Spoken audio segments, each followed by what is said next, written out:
24 TV-ին շարունակում է աշխատանքը, տաղավարում այսօր իմ հյուրն է ապրելու երկիր կուսակցության համահիմնադիր Մեսրոպ Առաքելյանը։ Բարև ձեզ, պարոն Առաքելյան։ Բարև ձեզ։ Շնորհակալ եմ մեզ հրավիրելու համար։ Ես շնորհակալ։ Ազգային ժողովը սկսել է իր աշխատանքները, արդեն ազգային ժողովի փոխնախագահներ ընտրեցին, հիմա արդեն հանձնաժողովների նախագահներ են ընտրում, ընդդիմությունը իր, փաստորեն հանձնաժողովի նախագահները իշխանությունը իր, ընդհանուր առմամբ հետևելով այս օրերի ազգային ժողովի նիստերին, դուք ինչ տպավորություն ունեք, ԿՊ-ն կարծես թե փոխել իր դիրքորոշումը, ասում է կառուցողական դաշտ են ընդդիմությանը բերելու, ինչ նպատակ են հետապնդում, որովհետև միջև որ սկսվեր ազգային ժողովի 9-րդ գումարումը, շատ կոշտ հայտարարություններով էին հանդես գալիս, թե կգաք, մենք ձեզ կդաստիարակենք եւ այլն, բայց հիմա կտրուկ փոխվել է դիրքորոշումը։ Դուք ինչ կարծիք ունեք այս ամենի վերաբերյալ։ Չեմ կարծում, տենց ինչ որ կարող է խոսույթում որոշակի փոփոխություններ, բայց տեղն եկած տեղը շարունակում են իրենց լեկտիվի բառապաշարով նույն վարքագիծը դրսևորել եւ հետեւաբար ասել, որ տենց ԿՊ-ականները փոխվել են, ուղղակի ինչ որ դերերի բաշխում են կատարել, ինչ որ անձինք հիմա այլ դեմքով են հանդես գալիս, ավելի մեղմ, ինչ որ անձինք շարունակում են իրենց լեկտիվ բառապաշարով խոսել, այսինքն իշխանության վարքագիծը չի փոխվել, չի է փոխվելու եւ ինչ որ տենց հույս ունենալ, որ այս ազգային ժողովը որակապես կփոխվի իշխանության քաղաքականությունը, իշխանության կառուցվածքը, երբ որ նայում ենք, ազգային ժողովը առաջին հերթին Նիկոլ Փաշինյանի կցորդն է եւ Նիկոլ Փաշինյանն է որոշում ով ինչ պետք է խոսա, ով ոնց պետք է խոսա եւ այդ տեսանկյունից Նիկոլ Փաշինյանի քաղաքականությունը որը փոփոխության չի ենթարկվել եւ ակնկալել, որ այս ազգային ժողովը ինչ որ բովանդակային փոփոխություն է կայացրել նախորդ ազգային ժողովից, ես նման կարծիք չունեմ։ Բայց ամեն դեպքում ուժեղ Հայաստանն ասում է, որ նոր որակի ընդդիմություն են իրենք լինելու։ Հիմա նոր որակի ընդդիմությունը ինչպես է ձևավորվելու։ Ակտիվ աշխատանքով կարծում եք խորհրդարանական թե հիմա խնդիրը որն է ազգային ժողովի օրենսդրությունն էլ է այնպեսին, հիմա ազգային ժողովում կա մեծամասնություն եւ ցավոք մեծամասնության պարագայում եւ հիմա եւ նախորդ իշխանությունների օրոք շատ դժվար է ընդդիմության կողմից որևէ էական արդյունք արձանագրել։ Մեծամասնությունը իրենք են իրենց ցանկալի որոշումները կկայացնեն օրենքների ընդունման տեսանկյունից եւ ընդդիմության նախաձեռնությունները, որոնք միտված կլինեն ինչ-որ փոփոխությունների, ինչպես նախկինում, ներկայումս նույնպես դրական որոշման չեն արժանանա, հետեւաբար ցավոք այս կառուցվածքով ազգային ժողովի կողմից ակնկալել որ լուրջ արդյունքի կհասնի, հնարավոր չէ, էլ չասած նույնպես եմ ասում, հիմա եթե խորհրդարանական հանրապետություն ենք, բայց խորհրդարանը որպես այդպեսին չի վերահսկում կառավարությանը, այլ հակառակը կառավարության ղեկավարը վարչապետը ամբողջովին որոշում է եւ պաշտոնները եւ ամբողջ գործունեությունը, հետեւաբար շարունակում ենք մենք մնալ վարչապետական կառավարման մոդելի ներքո եւ դրա շրջանակներում ցավոք անկախ նրանից ազգային ժողովում ովքեր են ներկայացված եւ ինչ արդար մողումներ ունեն ներկա կառավարման համակարգով շատ դժվար է ազգային ժողովից ակնկալել որևէ արդյունք։ Այսինքն ընդդիմությունը իր արժեվ դրված խնդիրները չի կարողանա իրականացնել կամ դժվարությամբ կիրականացնել։ Այն գործիքակազմը, որը մեր օրենսդրությունը նախատեսում է, շատ դժվար է, որ ընդդիմությունը հնարավորություն ունենա ազգային ժողովում արդյունքի հասնել։ Եվ այդ դեպքում ինչ պետք է անի ընդդիմությունը։ Որովհետև ասում են, որ փողոցային պայքարով պետք է համատեղենք, որպեսզի արդյունք ստանանք։ Եթե ի վերջո նպատակը իշխանապահությունն է, դրան հասնելու ճանապարհորն է այս դեպքում։ Ընտրությունները նոր են ավարտվել եւ ակնկալել, որ անմիջապես ընտրություններից հետո հնարավոր է այլ մեխանիզմներով ինչ-որ հանրային դժգոհություն գեներացնել, առավելևս որ իշենք վերջին 1 տարին ամբողջ ազգը, ամբողջ երկիրը խիստ քաղաքականացված էր եւ այսպես ասած որոշակի մեծ հանգիստ փուլ է նաեւ հանրությունը ուզում, հա, հոգնել է քաղաքական օրակարգերից, քաղաքական խոսիչներից եւ այս առաջիկա ամիսները մեծ քաղաքական իրադարձությունների ձեռս կմնան։ Հաջորդ տարի նոր հնարավոր է որոշակի հանրային, ոչ թե հետաքրքիր, այլ հանրային ակտիվություն քաղաքական process-ներին մասնակցության պարագայում։ Ասում եք կառավարության ղեկավարն է որոշում, այսինքն հիմա Փաշինյանին ձեռնտու է որպեսզի հանգիստ իրավիճակ ստեղծվի եւ ընդդիմությանը քաշեն իրենց կողմ կառուցողական դաշտ բերեն։ Եվ իրենց կողմ քաշելու կառուցողական դաշտ բերելու բան չկա, հիմա ազգային ժողովը իր նախորդ տարիների գործունեության ընթացքում երկու ֆունկցիա էր իր մեջ պարունակում։ Գլխավոր ֆունկցիան այդ Նիկոլ Փաշինյանի եւ մնացածի համար թաթերաբեմ է։ Գնային, հա, հարց ու պատասխանի կամ ինչ որ ելույթների ժամանակ խոսեն ազգային ժողովի գործունեության հետ կապ չունեցող թեմաներից։ Այսինքն տպավորություն է, որ ոչ եթեր ունեն, ոչ ասենք Facebook-ում։ Այսինքն դուք ինձ լավ գիտեք, ազգային ժողովի իրենց գործունեության հիմնական առանցքը այդ իրենց խոսքն է։ Իսկն ինչ որ խոսեն իրենց քաղաքական ընդդիմադիրներին վիրավորեն, եկեղեցուն արժե զրկեն, տարբեր թեմաների ժողովրդին խափեն, ինչ որ արել են։ Հիմա դա շարունակվելու է, իհարկե շարունակվելու է։ Այս մի երկու օրն էլ ենք տեսնում։ Ամեն ինչից խոսում են, իրենց քաղաքական խոսույթը, իրենց թեզերը կեղծ, իրենց ատելությունը շարունակում են առաջ տանել։ Հիմա դա շարունակվելու է։ Երկրորդ ֆունկցիան էլ իրենց համար ցանկալի օրենքները, որոնք շատ հաճախ, երբ որ նաև ուսումնասիրում ես նույն նախորդ ազգային ժողովի գործունեությունը, նախորդ գումարման, տեսնում ես, որ բազմաթիվ օրենքներ, այսինքն մեծ ծավալ էր կազմում արտահերթ նիստերը։ Այսինքն դուք էլ լուսաբանել եք շատ լավ այդ արտահերթ նիստերը ինչ էր ենթադրում, որ հարցերը շփխեպ այդ մեկ օրում որոշվում էին, հա, սրա համար էր օրենք փոխվում, նրա համար էր օրենք փոխվում, ես հակված չեմ կարծել, որ ազգային ժողովի այսպես ասած այդ երկրորդ ֆունկցիան ու ֆունկցիաները զուտ իշխանության տեսանկյունից նկատի ունեն ոչ թե իրական, այսինքն այդ օրենսդրական գործունեության մասով էլ մեծ հաջողություններ կարձանագրենք, որովհետև նաև ուսումնասիրելով ազգային ժողովի գործունեությունը յուրաքանչյուր գումարումից հետո այս առավելս վերջի ազգային ժողովում օրենսդրական փոփոխությունների ճնշող մեծամասնությունը ներկայացրել է կառավարությունը։ Այսինքն ազգային ժողովը պես օրենսդիր մարմին, որ պետք է օրենսդրական փոփոխություններ նախաձեռնի, աստիճանաբար մասնաբաժինը իջնում է։ Այսինքն փաստացի ազգային ժողովը դառնում է կառավարության օրենքների նախաձեռնությունների ընդհանրապես քվեարկող, ոնց են բարի ժամանակներն էր, որ ասում ենք, այն կնոպկա սեղմողների ազգային ժողովը, հիմա մոտավորապես սա է, այդ կնոպկա սեղմելուն զուգահեռ սկսում են Նիկոլ Փաշինյանի անձնարարականով ելույթներ ունենալ։ Նաև կառավարությունից մարդիկ եկան դարձան падգամավոր, թիմում փոփոխություններ եղան, նկատելի է նոր падգամավորներ, ովքեր ավականու անդամներ են եղել։ Սա արդյոք խոսում են մասին, որ կադրերի սողություն կա եւ գոնե մի քիչ փորձ ունեցող մարդկանց են ուզում բերել խմբակցություն։ Ես չեմ կարծում, որ նախորդ ազգային ժողովում իշխող խմբակցության падգամավորները կամ կառավարության անդամները ինչ-որ արդյունք են արձանագրել, որ հիմա էլ ասենք ստեղ են տեղափոխվել, ես քաղաքականությունն է, իրենց թիմն է, որովհետեւ տենց էական փոփոխություն պետք չէ սпасել, որ հիմա նոր падգամավորներ են, հա այս նոր падգամավորներ են ավելի մի քանի ամիս ազգային ժողովի շենքում ման կգան, որ չկորեն, դրանից հետո կսկսեն իրենց գործունեությունը, ես չեմ կարծում, որ ինչ-որ էական արդյունք են տալիս, որովհետեւ եմ ասում բոլորը sense։ Այսինքն իրեն կարծիք չեն կարողանում հայտնել։ Չէ, հիմա տեսել, հիմա դուք շատերի հետ նաև այնտեղ հարցազրույցներ ինչ որ հարցեր եք տալիս, վստահ եմ, որ այդ պատասխանները արդեն իրենցից լավ անգիր գիտեք։ Բոլորը նույն թեզերը անգիր արած երևի հարցերի պատասխանները անգիր արած, այսպես ասած, շպարգալ կերպով սովորել են, թե որ հարցին ինչ են պատասխանել։ Հիմա նախորդ գումարման падգամավորները փոխվում են, նոր падգամավորներ են եկել, բայց իրենց հարց ու պատասխանը, իրենց խոսքը, իրենց գործունեությունը դրանից չի փոխվելու։ Հիմա հիմնական թեման, որը կրկնում են անընդհատ եւ Փաշինյանի ասածն է, որ մենք աթոռիկոս չունենք, նման անձ գոյություն չունի, գահը նույնիսկ թափուր է, ասացին падգամավորներից ոմանք։ Հիմա սա ինչ է նշանակում, որ քաղաքական գործընթացներ են հաջորդելու։ Նիկոլ Փաշինյանի եկեղեցու դեմ այս լեկտի ու անօրինական հարձակումը արդեն ամիսներ առաջ թեև որոշակի հա դադար էր տվել, բայց իրենք էլ իրենց հիշում ձեր եթերում խոսեցինք, որ այն մարդիկ, ովքեր ընտրում են ՔՊ-ին, պետք է գիտակցեն, որ ընտրում են մի ուժ, որը պայքարելու է կաթողիկոսի եկեղեցու դեմ, եւ հիմա շարունակվում է այդ process-ը, ընդհանրապես Նիկոլ Փաշինյանը շատ լավ հասկանալով հանրության տրամադրությունը, որ եկեղեցու դեմ այս լարվածությունը չի վայելում լայն աջակցություն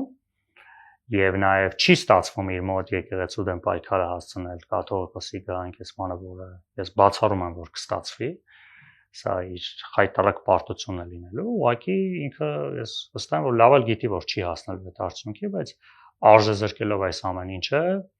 շարունակում են գործողությունները, որը անում են նույն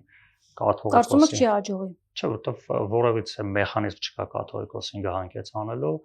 իսկ ես վստահ եմ, որ բազմիցս նաեւ խոսվել է այդ մասին, որ կաթողիկոսը չի պատրաստվում հեռանալ։ Հետևաբար այդ տեսանկյունից միջոցներ են ման գալիս, այլ միջոցներ։ Միակ միջոցը ոչ թե միակ, այլ չեմ բացառում, այդ ցավով ենք խոսում, այո, կալանավորումն է, բայց կալանավայրում նույնպես կաթողիկոսը կշարունակի մնալ ամենայն հայոց կաթողիկոս։ Եվ հետեւաբար դա ամենևին իհարկե հույս ունեմ, որ այդ լեկտիության այդ կարմիր գծերը չեն հատի, բայց այս իշխանություններից ամեն երբ որ կաթողիկոսը արդեն հայտնում է դատանի դահլիճում, մարզմենոքի ընդհանրապես այդ ներ կանոնակարգային, ներ եկեղեցական ինչ որ գործընթացը բերում են քաղաքացիական դատարանում քննում են, ընդհանրապես նպատակը հերթական անգամ արժե զրկել, ցույց տալ կաթողիկոսին, որ բերում ենք հասցնում ենք դատանի դահլիճ Նիկոլ Փաշինյանը կանգ կառնի, իհարկե կանգ չի առնելու, որովհետև նախ էլ անելիք չունի ինքը, այսինքն իհարկե դեռ կա Ադրբեջանի, Թուրքիայի պահանջները բավարարի, բայց ներքին քաղաքականության տեսանկյունից այո, իր համար թիրախ է վերցրել ամենայն հայոց կաթողիկոսին, հայ առաքելական եկեղեցուն այդ արժեքները, որը բազմիցս խոսել ենք, որ ուղղակի անթույլատրելի է, այն ինչ որ անում է Նիկոլ Փաշինյանը, դա խայտառակություն է, որի ասում նույնիսկ եթե այս կետի վրա էլ կանգ առնի, մենք ամեն ինչին նայում ենք մեր ներքին տեսանկյունից, բայց արտաքին աշխարհում մենք ուղղակի ազգովի ենք խայտառակ եղել։ Եվ իդեպ շատ անդրադարձան այդ հանգամանքին տարբեր միջազգային լրատվամիջոցներ, որ կաթողիկոսը դատվելու է։ Դատարան է գնալու տեղական խայտառակություն է, հա, որ տեսանկյունից էլ միայն այդ տեղեկատվության լուսաբանումը արդեն խայտառակություն է։ Իսկ որ տեսանկյունից էլ նայես, էլի որ միջազգային մամուլը տարբեր երկրներ արդեն այս թեման հադարել է, հասել է արդեն միջազգային քննարկման առարկա։ Կարծում եք, այսինքն այս ամենը խոսում է այն մասին, որ այն քաղաքական կուրսով որդեգրել են, դա շարունակել են, այսինքն նախընտրական ծրագիրը, որ կար, որտեղ նշված էր եկեղեցու պետին պետք է հեռացնել ժամանակավոր մեկին կարգել եւ այլն, այս ամեն ինչը այս ծրագրի մի մասն է։ Իհարկե, ես ինչպես մենք տեսանք, այս 21-26 թվականի նախընտրական ծրագրի հսկայական մասը այդպես էլ իրականություն չդարձավ եւ նույնը այս 26 թվականին գրված նախընտրական ծրագրի մեծ մասն են իրանք տապալելու, ունակ չեն որևիցե բան անել, տնտեսության մեջ, սոցիալական, կրթական, ենթակառուցվածքներ։ Դե այդ հարցերում այո, բայց այս հայտը մաս, այսինքն այս ամեն ինչը թողել են եւ իրենց ծրագրի միակ նպատակը, որ սենց կգնան այդ նպատակի հետևից, որ իրենց խոստումը կատարեն, այո, դա լինելու է միայն քանդելուն վերաբերվող հարցերը։ Դատավորը բայց ինքնաբացարկ ամեն դեպքում հայտնեց, սա ինչ մասին է խոսում։ Կարծում եմ դատավորի վարքագիծը իհարկե կանք ասել ողջունելի է, հիմա չեմ բացառում, որ հետևանքներ ունենա դատավորի գործունեության վրա իրես վարքագիծը, իրես որոշումը, առաջիկայում կտեսնենք, վերջում կբարձվի, որ մտել է դատավորը կգնա դատարան արդեն իր արծերով, բայց հիմա հա, նոր դատավոր կնշանակվի, ցավոք, այո, Նիկոլ Փաշինյանը յուրաքանչյուր ոլորտում իշխանության ունի իր համար գերհավատարիմ անձինք եւ ուժայիններում եւ ԱԱՑ-ում, հա, ովքեր նաեւ գնում են, մտնում են եկեղեցի,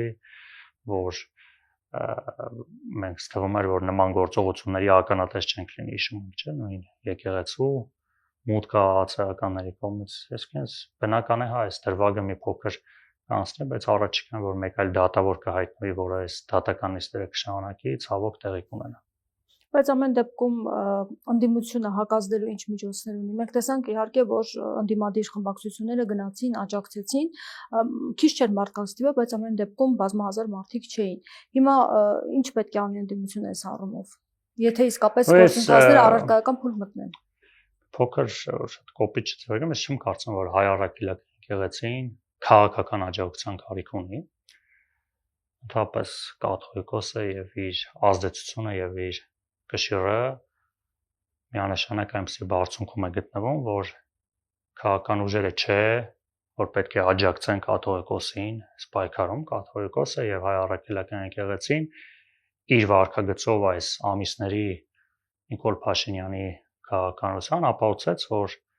ամուր կանգնած է իր դիրքում, պաշտպանելու հայ առաքելական եկեղեցին, պատմական արժեքները, այն ժառանգությունը, որ դարերով եկել հասել է այսօրվա եկեղեցու ղեկավարների պատասխանատվությանը եւ ես վստահ եմ, որ եկեղեցու ղեկավարությունը ամենայն հայոց կաթողիկոսի գլխավորությամբ այն ժառանգությունը, որ ստացել են, պատվով կփոխանցեն եւ կանեն առավելագույնը, որ հայ առաքելական եկեղեցին չվնասվի, քաղաքական ուժերի դիրքորոշումը այս մասով ավելի շատ պետք է լինի որպես հայ առաքելական եկեղեցու հետևորդ քաղաքացիներ, զերծ մնալով այս գործընթացը քաղաքականացնել։ Մենք միշտ ասել ենք, որ հայ առաքելական եկեղեցու կողքին ենք, բայց այնքանով, որքանով դրա անհրաժեշտություն ունի հայ առաքելական եկեղեցին։ Մենք վստահ ենք, որ ամենայն հայոց կաթողիկոսը իր ազդեցությամբ ի վիճակի է ամուր պահել մեր եկեղեցին։ Խոսենք նաև թրեփի մասին, 1 տարին փաստորեն լրացավ, Փաշինյանն ասում է, որ մենք կսկսենք շուտով TRIP նախագծի գործնական իրականացումն ու սա դառնալու է տարածաշրջանային ու միջազգային մեծ իրադարձություն։ Ակնհայտ է, որ 2025 թվականի օգոստոսի 8-ը սահմանագիծ է եւ Հայաստանի Հանրապետության պատմությունը կարող ենք բաժանել դրանից առաջ եւ դրանից հետոյի եւ ասում է, որ Հայաստանը եւ Ադրբեջանը իրար կսկսեն այսուհետ ընկալել ոչ թե որպես խոչընդոտ, այլ որպես ճանապարհ, որպես դրացի։ Հիմա այս ամեն ինչը խոսում են մասին, որ առարկայական փուլ է մտնում TRIP-ը եւ ընդհանուր առմամբ ինչ հավանականություն ունի այն իսկապես արագ գործելու։ Ընդհանրապես մեր պատմությունը պետք է բաժանենք Արցախից առաջ եւ Արցախից հետո եւ ոչ թե TRIP-ի պայմանագիր կամ ինչ որ գործընթացներ որ տեղի են ունեցել։ Ակնհայտ է, որ այն իրավիճակը, որ այսօր ունենք սահմանին, այն ժամանակավոր հանգստությունը աստվածտա երկարաժամկետ կամ հավերժ լինի։ Սա բացառապես Արցախի ժողովրդի եւ Արցախի շնորհիվ է, որ շնորհիվ այն տեսանկյունից, որ 23 թվականի Արցախի կորուստը ցավոք ապահովեց հետագա այս հանդարտությունը այնքանով, որքանով Ադրբեջանը ստացավ այն, ինչ ուզում էր։ Եվ սա ամենևին ոչ Նիկոլ Փաշինյանի, ոչ որևիցե մեկի կատարած աշխատանքի արդյունքը չէ, որ այս մի տարի այսպես կոչված խաղաղություն է հաստատվել։ Հայ-ադրբեջանական հակամարտություն որպես այդպեսին երբեք չի եղել։ Խնդիրը եղել է Արցախյան ազատագրումը, Արցախյան պայքարը։ Հիմա ցավոք Նիկոլ Փաշինյանի վարած քաղաքականության արդյունքում պատմական ողբերգության հասանք Արցախի կորստով, որից հետո ակնհայտ էր, որ հայ-ադրբեջանական հարաբերությունները բոլորովին այլ իրավիճակում են հայտնվելու։ Եվ ընդամենը օգոստոսի 8-ի փաստաթղթերը կամ այդ միջոցառումը Արցախյան կորստի գեղեցիկ փաթեթավորումներ Միացյալ Նահանգների քավորությամբ եւ խոսել, որ դա երկու երկրների կոնֆլիկտի հաղթահարման միջոցառում էր, այլ միամտություն է երկու երկրների կոնֆլիկտը ցավոք հաղթահարվել է 2023 թվականին Արցախի կորստով։ Դրանից հետո թամենը գետնի վրա տեղի ունեցածը Նիկոլ Փաշինյանի խայտարակ քաղաքականության հետևանքով ամրագրվում են ինչ-որ փաստաթղթերով։ Հիմա 1 տարի լրացել է, ասում առարկայական փուլ ենք մտնելու։ Հիմա ինչ վերաբերում է TRIP-ի մասով որևէ էական տեղաշարժ ես չեմ տեսնում եւ աշխարհակաղակական այն իրավիճակը, որ կա տարածաշրջանային լարվածությունը, Միացյալ Նահանգներ, Իրան հակամարտությունը դեռևս որոշակի զգուշավորություն է պահում կողմերին TRIP-ի ամբողջական իրացման համար, այլ ավելին, որ դրա մասով դեռ բազմաթիվ հարցեր կար, հա, այդ ճանապարհի օգտագործման մնացած ճանապարհների սահմանազատման մասով, հետեւաբար ինչքան էլ Նիկոլ Փաշինյանը գեղեցիկ կենացներ ու ստատուսներ գրի, TRIP-ի մասով բազմաթիվ հարցեր կան եւ դեռևս վաղ է ակնկալել, որ դա էական ազդեցություն կթողի, այլ առավել եւս, որ այդպես էլ դեռ պարզ չդարձավ այդ TRIP-ի կապը դեպի Հայաստանը, որովհետեւ այդ ինչ Ադրբեջանից Սյունիքի միջոցով դեպի Նախիջևան է, իսկ Հայաստանի Նախիջևանի միջոցով նույն Իրանի հետ կապը, նույն կամ այդ TRIP ճանապարհով Ադրբեջանով դեպի Ռուսաստան կապը, այսինքն բազմաթիվ հարցեր կան ենթակառուցված։ Մասով դեռևս հստակեցում չկա։ Ու պաշտոնական որևէ բան չկա, առավել եւս Ադրբեջանը որևիցե պարագայում որևիցե քննարկման ժամանակ չի խոսում Հայաստանի համար սահմանների բացման մասին։ Իսկ Ադրբեջանը բացառապես խոսում է մեղրիով ճանապարհ ստանալու դեպի Նախիջևան, այնտեղից էլ Թուրքիա գնալու մասին, այսինքն որ Հայաստանի համար ճանապարհներ են բացվում, Հայաստանը կարող է ճանապարհներից օգտվի եւ այդ ուղղությամբ որ քայլեր են ձեռնարկվում, դեռևս չենք տեսնում։ Ամեն դեպքում իրենք դա համարում են Զանգեզուրի միջանցք։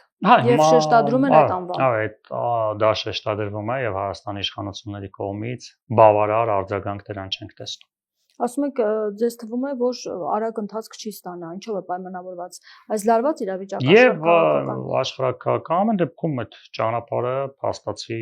Իրանի սահմանից մի քանի մետր է այն կողմ,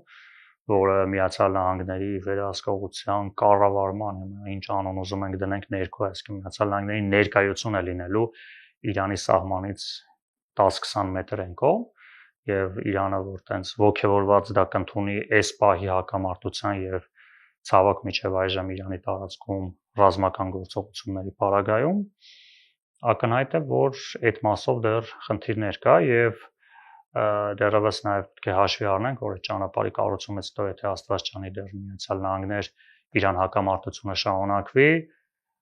ինչպիսին կլինի Իրան-Հայաստան հարաբերությունները հաշվի առնելով, որ արդեն Միացյալ Նահանգները կունենա ներկայություն։ Ցանկալի կլինի իհարկե տարածաշրջանում օր առաջ տեսնել երկարատև եւ ամուր խաղաղություն, բայց ցավոք իրադարձությունները դեռևս հեռու են դրա մասին խոսելուց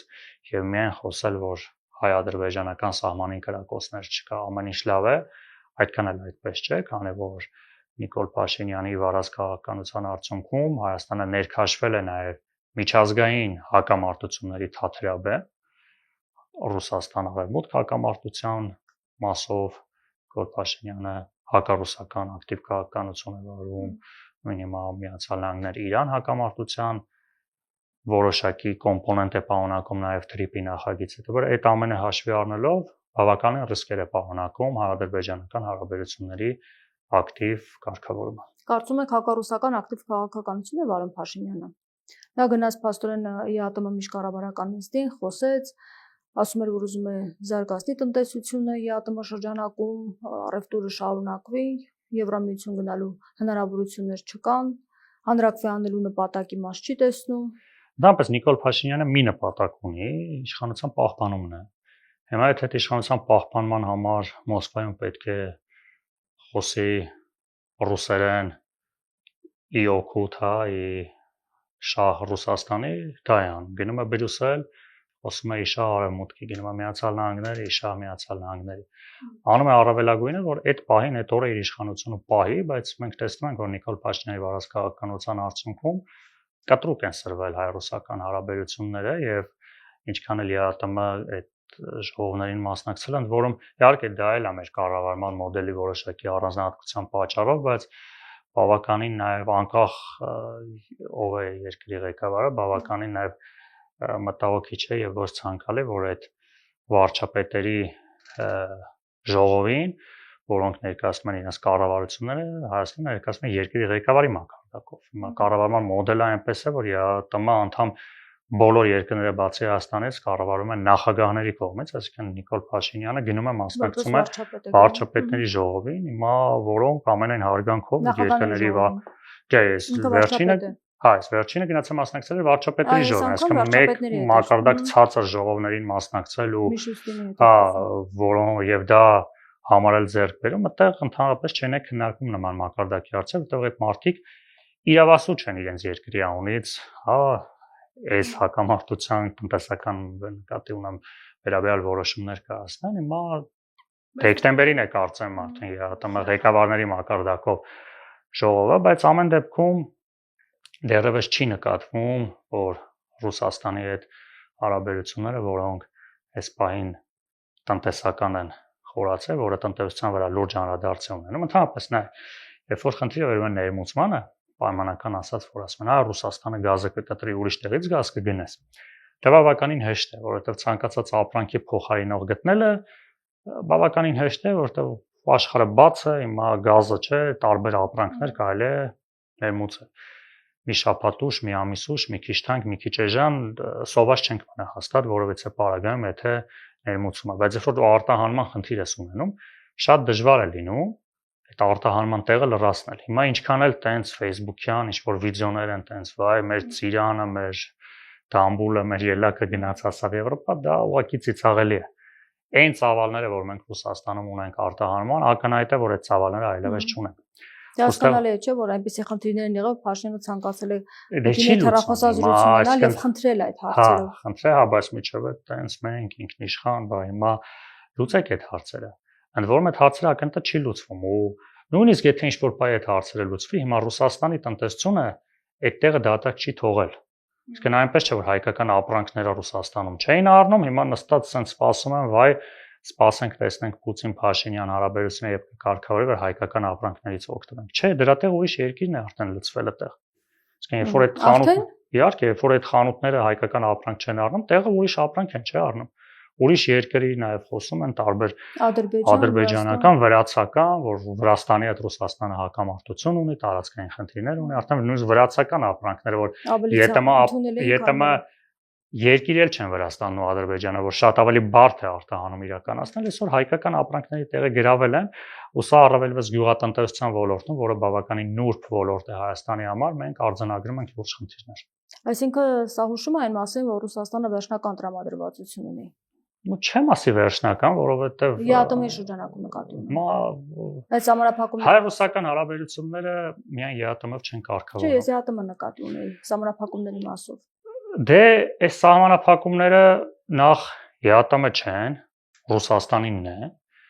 որովհետև Ռուսաստանը իրավասու է իր երկիր չթողի, այսինքն այդ տեսանը դրանով է կարգավորվում, ԵԱՏՄ կարգավորումներին Հայաստանն էլ է մասնակից։ Կան Ռուսաստանը ասում է, ձեր ԵԱՏՄ որոշումները կան լավն են, բայց Ռուսաստանի որոշումները կան, որ մենք ձեր ապրանքները չենք ուզում բերենք, ինչ որ խնդիրներ կան։ Դա էլ իրավական միանշանակ չէ, որովհետև ԵԱՏՄ որոշումները շատ ավելի բարձր ուժ ունեն, քան Ռուսաստանի կամ Հայաստանի կամ մեկ այլ երկրի որոշումները, բայց ամեն դեպքում այս գործընթացը ես կարծում եմ, որ դեռ երկար ժամանակ կտևի։ Իսկ հարաբերությունները նորից նույնքեր կշարունակվեն։ Խորքային խնդիրներ կան, ամեն դեպքում առաջվանը չի լինի եւ ակնհայտ է, որ Ռուսաստան-Արևմուտք հակամարտության սրությունը դեռևս պահպանվում է եւ Ռուսաստանը այդ տեսանկյունից Հայաստանի արևմտյան դիրքորոշման նկատմամբ ունի որոշակի վերապահումներ, որի շուրջ Հայաստանի դիրքորոշումը ամենևին էլ ընդունելի չէ եւ իհարկե մի քիչ հետ գնանք այս խնդիրները իհարկե այդ հակառուսականություն, արևմուտք, Եվրոպա գնալ-գալ չհասկանալի է, բայց այն ինչից են, հա, բռներ ռուսները այդ անհասկանալի են Եվրամիության անդամակցության են օրենքից, որ ընդունել են 2020 թվականի ստորագրություն էին հավաքում, թե ինչի մասին է, այդ օրենքը կարծում եմ բոլորս հիշում ենք, չէ՞, ինչ է գրած, որ հերիք չի լավ այդ մարդիկ են, ասենք իրենց քաղաքական PR-ն են անում, եվրոպացիների հետ ինչ որ հարցեր են լուծում, հելել էին, ընկել էին այդ ստորագրությունները հավաքում են։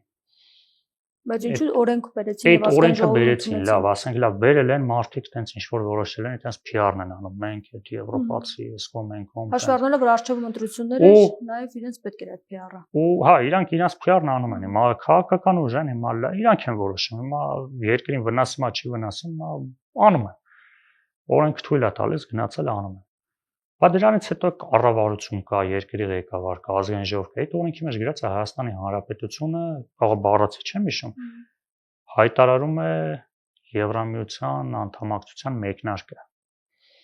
Այդ, ինչ ասեմ, ստատուսա, կենացա, շատ լավ իմանալով որ այդտեղից չեն սպասում, շատ լավ իմանալով որ հենց այդ ժամանակ էին այդտեղից հայտարարություններ արվում, պատգամավորների կողմից։ Օրենքը ձևաչափ ունի, չէ, օրենքը գրվում է ինչ է արվում, մտնում է ուժի մեջ, ով ինչ, օրենք չի։ Դա էլ եմ ասում, ինչ որ կենացա։ Նույնիսկ հրճակագիր էլ չի, էլի։ Բայց ամեն դեպքում իմանալով նաև ուղղակի ու այդ ամեն ինչը, եկեք հիշենք, ինչ տեղի ունեցավ։ Այդ եվրոպամետները, այսպես ասած, ճակերտավոր, որ ընդհանրապես եվրոպական արժեքներով չեն ապրում, չէ՞, հիմա այսօր լսենք, սկսեն ամենալկտի ֆեյքերով, հա, ինչ ասես կասեն հիմա։ Այդ է իրենց արժեքները։ Հիմա այդ օրենքի նախագիծը այդ ստորագրությունները հավաքեցին։ Նիկոլ Փաշինյանը զգալով, որ որոշակի տենց հանրային աջակցություն կա այդ process-ին, սրանց ռեյտինգը մի քիչ բարձրանում, այդ վերցրեց իր ձեռով, մենք ենք անում, չէ՞, տարավ ազգային ժողով իրանք իրանցով կառավարության նիստին խոսեց, վերցրեց իր վրա այդ փորձանքը, որ իմանամ մի հատ ինչ որ բան ես անում, լավ, ասենք Ռուսաստանի դեմ ինչ որ process ես գեներացնում, դիմացը բան է ստանում, ասես լավ։ Հիմա Եվրամիության օրինակ բերեմ, էլի, ես չեմ ասում Եվրոպայի հետ ցանկացած process վատնա։ Եվրամիության դիտորդների ներկայությունը ինչ որ ձևով ընդունենք աջակցել է, չէ՞, այդ հայ-ադրբեջանական հակամարտության նվազեցմանը։ Ինչքան է ռուսների դուրը չգա։ Դրան ես չեմ ասում վատ էր։ Նորմալ է, մարդիկ եկել են գետնի։ Հա, եկել են գետնի վրա Եվրամիության դիտորդները կանգնել են։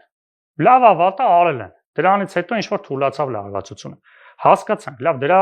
ասեմ, դրա խաթր sense ասած ռուսների հետ թարսվել, ասենք լավ, հանուն այդ անվտանգության թարսվել ես։ Հանուն անվտանգության ջանդան, թող մեր ծիրանը ռուսները չարտահանեն։ Բայց անիմաստ օրենքի պատճառով ընկնես, ասենք, փորձանքի մեջ էս տնտեսությունը վարի տաս ինչի համար էլ, այս է անհասկանալի, անհեռատես, Բայց օրենքից 1 տարի անցել է նկատենք։ Չէ, այդ խնդիրը կա։ Այդ լարվածությունը կա։ Այլ ինֆորմացիաներ ունեն, այլ զարգացումներ լինելու եւ հիմա իրենք պատճառ են բռնում այդ օրենքը։ Իհարկե, ակնհայտ է, չեմ ասում, որ խնդիրը բացառապես է սո ամենը։ Իհարկե, ել եմ ասում, հայ-ռուսական հարաբերությունները, ընդ որում ես չեմ ասում խնդիրը միայն Հայաստանի իշխանություններին է։ Անվտանգային խնդիրներից սկսեց հայ-ռուսական հարաբերությունների վատթարացումը, Արցախ, խաղաղապահներ, մեծ սխալներ թույլ տված Ռուսաստանը հայ-ռուսական հարաբերություններում։ Այդ սխալների դիմաց Հայաստանը սխալները լուծելու փոխարեն խորացրեց կոնֆլիկտը։ Դիմացը ստացավ էլի խնդիրներ։ Հետո էլի նույն ձև պատասխանեց, գնալով այս խնդիրները խորանում։ Հիմա էլ ասում են հանրակրվե չեն կանելու։ Դե չէ լինելու իրականում Եվրամիությունը Հայաստանին երբեք չի սпасել։ Իսկն հերանեկարել նույնիսկ Ռուսաստանի մասը եկեք, համար ենք մենք ԵԱՏՄ անդամ չենք, վաղը դուրս եկան։ Երբ որ նայում ենք այն երկրները, ովքեր անդամակցություն են Եվրոպային, Եվրամիության, ասենք նույն մեր նման երկրներից, ասենք Մակեդոնիան, որը չի անդամակցել, որ 25 տարի այս process-ի մեջ է, Հայաստանը այսօր նույնիսկ եթե սկսի Եվրամիության անդամակցության գործընթաց, ԵԱՏՄ-ից է դուրս գանք, հապկից է դուրս գանք, լավագույն դեպքում 50 տարի կտևի։ Իսկն այն տնտեսական պահանջները, այն բարեփոխումները, որ մենք Միգուցե հարագացված կարգով անեն։ Դոնեք վիզաների ազատականացումը չկա ուր հարագացված կարգով որևիցե երկրի դեռ Եվրամիության անդամակցություն չեն ապավել, ել չասած, որ դեռևս չկա երկիր, որը Եվրամիության անդամակցություն է ունեցել, այսինքն Եվրամիության անդամ է դարձել, չունենալով Եվրամիության հետ սահման։ Չկա այդպիսի երկիր։ Հայաստանը կարող է դառնալ Եվրամիության անդամ այն պարագայում, երբ որ Հայաստանի հարևաններից մեկը դառնա Եվրամիության անդամ։ Իսկ թե ամենամոտ երկիրը որն է, որ Եվրամիության անդամ կդառնա, Թուրքիան, որը եւս 50 տարի պայքարում է այդ ուղղությամբ։ Շնորհակալ եմ զրույցի համար։ Զրուցում էի ապրելու երկիր կուսակցության համահիմնադիր Մեսրոպ Առաքելյանի հետ, շարունակեք մեզ հետևել, կհանդիպենք։